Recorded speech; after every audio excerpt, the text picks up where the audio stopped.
Welcome to our second quarter market outlook webcast. I'm Sid Queller, head of wealth management at Fiduciary Trust.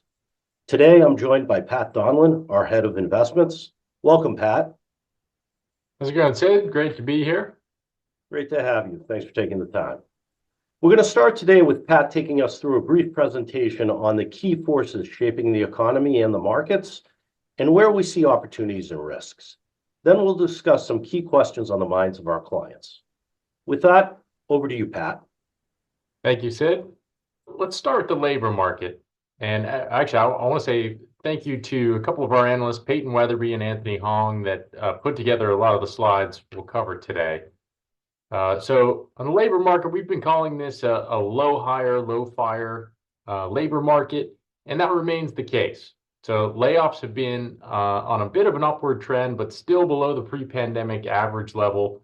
Hiring has fallen sharply, but we have to remember that's a gross number. So if someone leaves Apple for Microsoft, for example, that counts as a hire, even though it didn't create a net new job. So you got to pair that up with the quits level.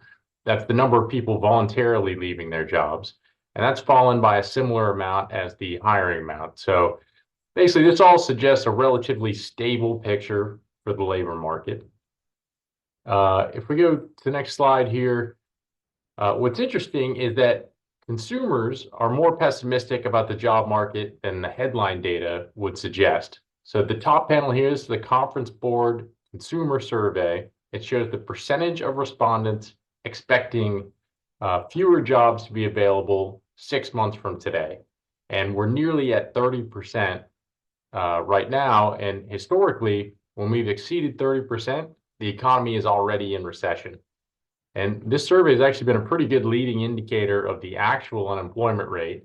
So if you look at that bottom panel there, this survey tends to lead by anywhere from 6 to 18 months. So it's a pretty good leading indicator.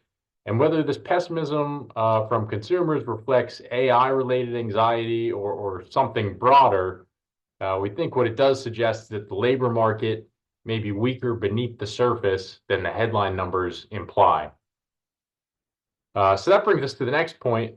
If job creation is slowing, is output also slowing?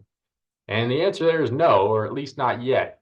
So we're showing here non-farm payroll growth is close to zero year over year, but real GDP is expected to grow at almost 3% in the first quarter year over year. So how's that happening?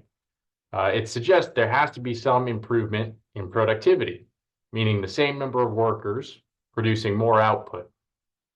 And there's evidence suggesting increased productivity at the corporate level. So we're showing here profits per private sector employee. And you can see it's a pretty incredible chart that how quickly profits per employee have surged since the pandemic. Now, this isn't a pure productivity measure, but it is consistent with the idea of firms producing more with less labor input.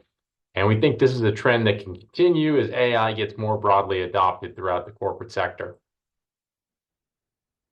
So productivity matters not just for corporate profits, but also for fiscal sustainability. So something we've talked about on previous calls, the debt to GDP ratio stands at 100% today. And over time, stabilizing that ratio requires nominal GDP growth to keep pace with or exceed the weighted average cost of the debt, all else equal. And so if working age population growth slows down or even decreases as much as, for example, the Census Bureau forecast implies, then real GDP growth will have to come entirely from productivity. And the hope is that AI can deliver that productivity growth. So what's a reasonable assumption for a rate of productivity growth that could be possible? We're showing here U.S. labor productivity over the last 50 years. So this is real output divided by total hours worked for just the private sector. And we've divided it into several distinct regimes. And if you look at that late 90s, early 2000s, what you might call the internet era or post-internet era, we had nearly 3% annualized productivity growth for over a decade, and slows down post GFC to about 1% and then has reaccelerated since the pandemic.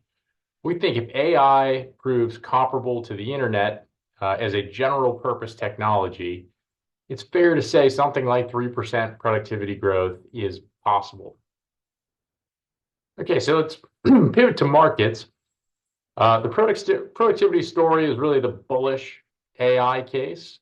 And in the first quarter, the market became much more focused on the bearish story, which is AI as this destroyer of jobs and destroyer of corporate profits. And we're showing here several industries that sold off pretty sharply in February, despite the market only being down about 1%. And this was well beyond just software, which had been the first industry hit kind of at the end of last year and in January. And one catalyst that really accelerated the sell-off, there was a widely circulated piece from a firm called Citrini Research that had imagined this 2028 scenario where AI adoption leads to widespread unemployment, weak consumer spending, and then profit compression across several industries, some of which we're showing here. And that basically helped bring all the market fears into one place. And our view is that the sell-off became increasingly indiscriminate and likely created opportunities in large cap software in particular. And then there was a related sell-off over the course of the year in private credit. And the concern is private credit funds have significant exposure to software companies, and software is seen as the most at risk of obsolescence due to AI. So this is the year-to-date returns for a group of alternative asset managers. So these are the companies that actually collect the fees from private credit funds. And then the light blue line here, this is an ETF that tracks the publicly traded BDCs, business development companies. So those are the actual private credit funds that are publicly traded. And while the drawdown doesn't look so severe for the BDCs, some of these are trading at 20% discounts to their most recently reported net asset values. And we go into more detail on private credit in our written piece released last week, but the takeaway, our view on private credit is it's likely marks need to come down. Some loans need to be written down from the most recent NAV. Returns may be disappointing in that space for a while, but that it does not pose a systemic threat for the rest of the financial system. All right, and also related to AI, we wanted to hit quickly on the hyperscalers. They make up a pretty significant percentage of the S&P 500. So here we're focused on Amazon, Alphabet, Meta, Microsoft, and Oracle. All of these companies announced pretty aggressive CapEx forecasts in their Q4 earnings back in January and February.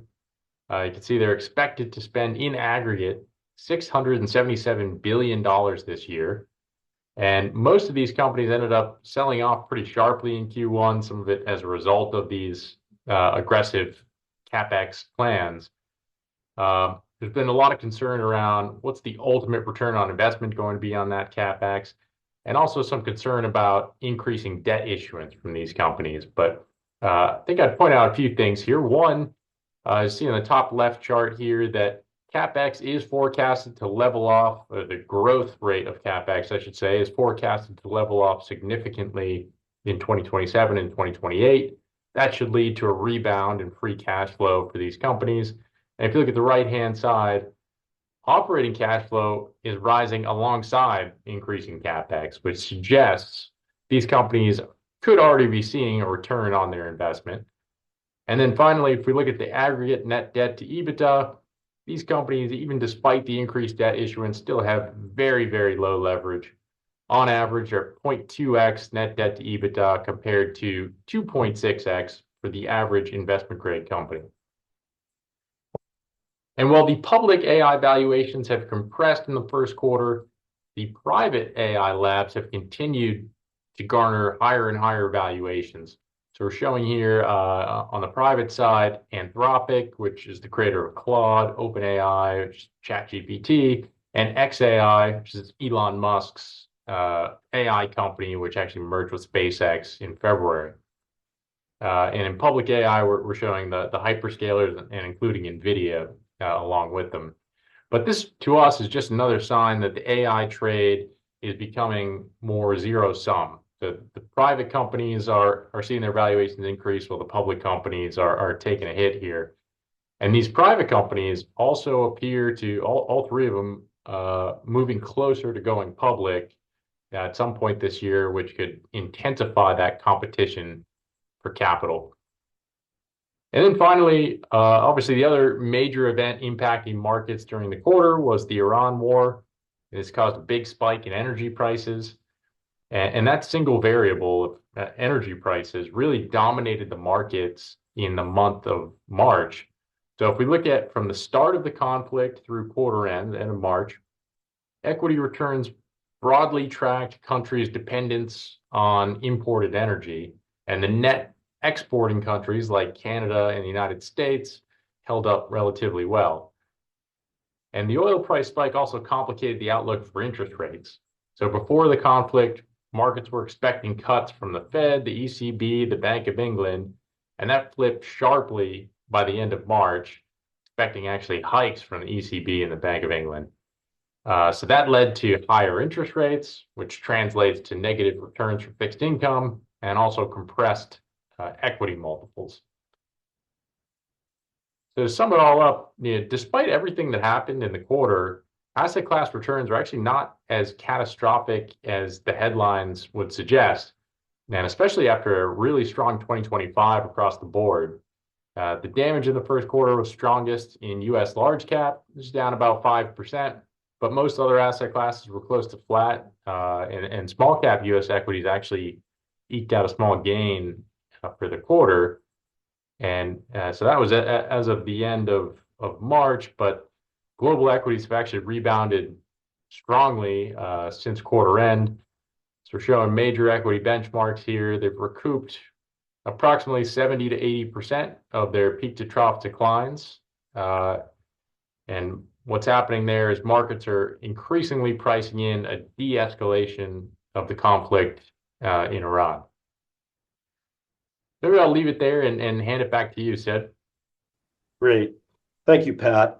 There are clearly a lot of forces at play in the markets this year. But now I'd like to turn to some questions on the minds of our clients. And I think a good place to start is something you referenced earlier in your presentation, which is the difference between large cap and small cap stocks, but more particularly, the relative attractiveness of different asset classes. What are your thoughts there, Pat? Yeah, well, so we came into the year, we were pretty constructive on risk assets broadly for a few reasons. So one is in the US, we saw fiscal support from the Big Beautiful Bill, easier monetary policy, you had bank deregulation, continued spending on AI, and then outside the US, you had fiscal stimulus and supportive valuations, really attractive valuations. And we think most of those pillars are still there. The issue is Iran has obviously become this dominant near-term macro shock. So we'll see if this ceasefire proves durable and oil keeps retracing, then I think the backdrop for risk assets improves pretty meaningfully from here. And if you look at, say, U.S. large cap, for example, multiples have come down significantly. And right now, we're back to about a 10-year average. Earnings estimates for this year and next year have actually been revised higher than they were at the start of the year, despite the Iran conflict. And part of that's the energy sector, but it's actually pretty broad-based across sectors. So we're expecting at least 15% earnings growth this year and next for the S&P 500. And if that happens, you can get strong returns even if you have a little more multiple compression.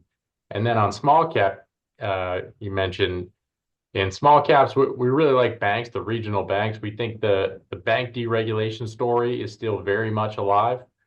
And we like the regional banks as opposed to the large banks. We think the valuations are better. They also have really no exposure to private credit, which some investors are concerned about with the larger banks. So the regionals have sold off as the yield curve has flattened. But again, we think that's just oil prices driving up near-term inflation expectations. And so I think the sell-off is really a rates and oil shock story rather than a fundamental deterioration. Makes a lot of sense. A derivative of that would be the precious metals market, which has seen an area of quite a bit of activity and volatility over the past year, I should say.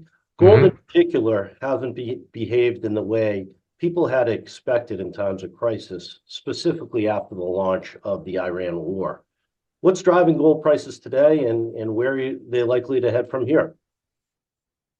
Yeah, so gold's weakness in March was definitely surprising. I think this episode, the Iran conflict, has shown that gold is just not a clean short-term hedge for this specific type of shock, so an oil price shock. And so there were a few different things kind of weighing on gold in the month of March. But first, you had the dollar and real rates both up. So those are both bearish for gold. And then there were some reports, so Turkey in particular, but I suspect there are other foreign central banks that were selling gold either because they needed to replace lost oil and gas revenue, or they had to protect their currency against the dollar or from depreciating against the dollar because oil is priced in dollars. So it was really kind of this liquidity needs that were the driving force rather than central banks turning bearish on gold. And I think longer term, I would expect this conflict hasn't really inspired confidence, in U.S. Treasuries as a reserve asset. So we'd expect that central banks remain structural buyers of gold, and it'll benefit over time from more persistent geopolitical risks. But in the short run, now we know that an oil type of shock, it can get overwhelmed by liquidity needs. Makes a lot of sense. Another main concern of our clients, obviously, is inflation, which has been a major concern for over the past 5 years. Obviously, the inflation rate has come down considerably over the past couple of years, but consumers continue to be concerned at the level of prices as well as the impact of the Iran war. The term affordability comes up quite a bit. Where are we likely to head from here, inflation-wise? Yeah, well, so now we've got this oil price shock that's going to take time to work through the system. So I think near term, you have to expect higher inflation. So CPI for March comes out tomorrow, and it expects it to be 3.4% year over year. And headline CPI is probably going to have a three handle for the next 4 to 6 months, call it.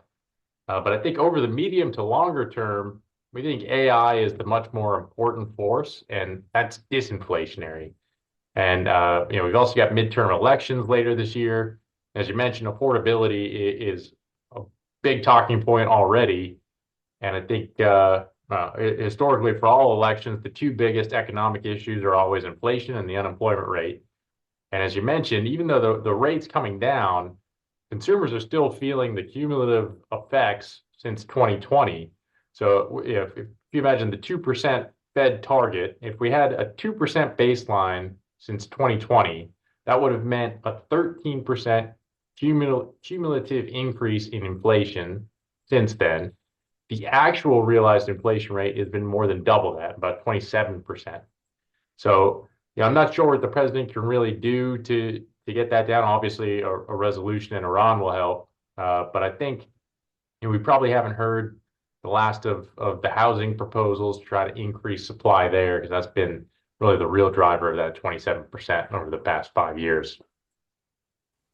Well, that's great information. I think we could stay here for hours, Pat, and continue to ask you questions, but I want to thank you for going through your perspective on these important topics. And I know you and the investment team will continue to stay on top of key forces shaping the economy and the markets as we manage client investment portfolios. I'd also like to thank the audience for joining us today. If you have any questions, or if I can be of further assistance, please reach out to your fiduciary officer or me. My contact information is on the next page. Thank you again for joining us.